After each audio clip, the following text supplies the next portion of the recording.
Ito na. Sana yung nag-comment doon na ano. Ayan. Earphone and then lahat ito. Kasama din siya free. So, bakit sesyatin nga natin si Manteng sa English class niya and bumaba kami dito. Sila dito sa Chingy Station, dito sa Mon, sa baba ng bahay ni Amo. And dito pa, yan yung mga display ng Chinese New Year. And may nagbebenta din doon ng mga bulaklak. Bumili si Lola kahapon ng bulaklak display sa bahay niya. Manteng, so nag-line up siya dyan. Hey Manteng! Si Manteng, so diretso tayo dito. Bibili ako ng mic. May nakita kasi ako dito noon mga kitsay. So dito nga tayo sa may place ng mga mic. Maraming klase ang mic dito pero itong malaking ulo yung kukunin natin. Ayan siya. And tingnan nyo yung price niya mga kitsay is 120. Bale, pangalawa na to na bibilhin ko yung una kay Charlotte. At pagbili nga natin diretso tayo sa Mannings. Ayan, bibili ako ng face mask kasi naubusan ako. Ayan, at ito nga yung bibilhin natin yung pink and blue. Pero magkaiba siya ng flavor. Flavor ay kulay. Ay, ang gulo mo. Ito na nga mga kitsay yung binili ko. Ayan. And then, bumili din ako ng toothbrush para ano. Mura lang kasi 25. And ito is, yun, 120. Wala talaga silang plastic kapag bumili ka mga kitsay. And ayan, bumili din ako ng mask ko.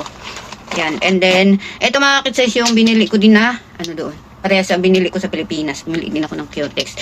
And then, ito nga mga kitsize yung mic. Meron akong mic na ganito binigay ng kapatid ko. Kasi, pinadala ng asawa niya is for iPhone. And then, yung Android yung sa kanya. So, binigay niya sa akin. Di pa akin agoy. And then, ayan. Maganda siya mga kitsize. Sinubukan ko siya sa iPhone ko. And ayan siya. Ipit siya.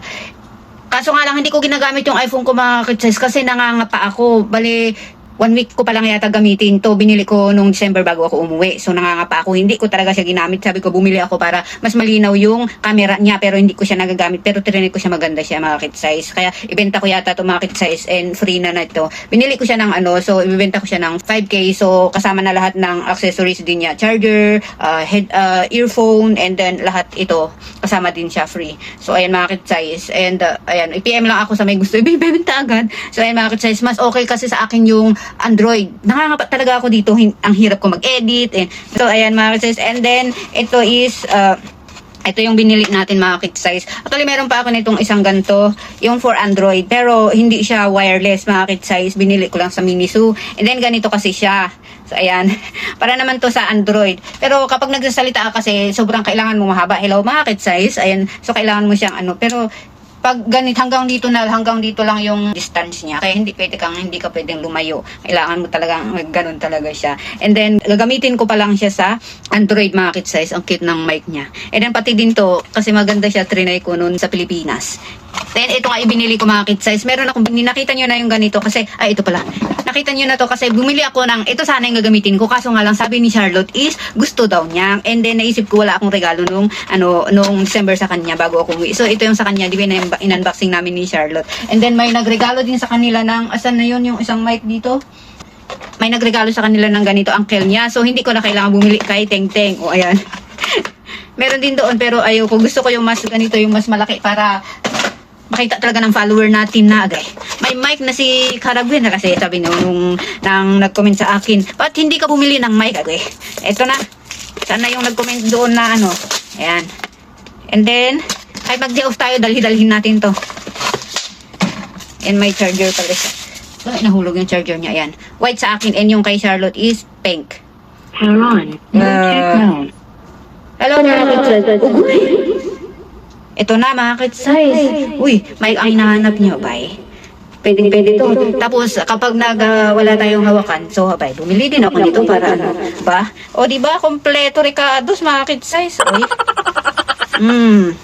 Ano ka ngayon? Saan na yung naghanap ng mic sa... Abay, bitin mo talaga. Ay, nag-e-echo pa siya. O, di ba pag naglinis ako, andito ako, tapos layo. Low. Ayan. O, di ba parang may lollipop tayo? Okay. O, hindi na talaga tayo mag-ano nito. O, kahit malayo na ako narinig. Bakit pag lumalayo ako, siya? Ay, anong nangyari? Para tayong ewan. So, ayun na kit-size, ang gamitin natin pag nasa labas tayo. Okay? Hindi ko talaga maganda sana ito mga kit-size kasi ibibitin lang. Iipit lang ba, I mean, hindi siya ibitin. Pero, nangangapa talaga ako dun sa Hindi na yata matanggal to mga kids. Tanggalin natin kasi mamaya at maya is magsusundo ako kay Manteng and then pakainin ko doon sa bahay ni Lola and then papalitan ko, ihatid ko siya sa school bus and babalik tayo dito. Okay. Hello mga kids, enjoy, tapos punta tayo doon. Balitang Hong Kong, ay parang news na yan, gagamitin natin sa labas. Uy, sabi na magbigyan ko ng mic, ito na mga kids, natupad na ang wish nyo dahil uto-uto tayo guys. Okay na po. So, ayun mga kids, masusundo na tayo sa alaga. Pagtawanan talaga ako ni amo nito. Ang mantingin sa ano. Andy!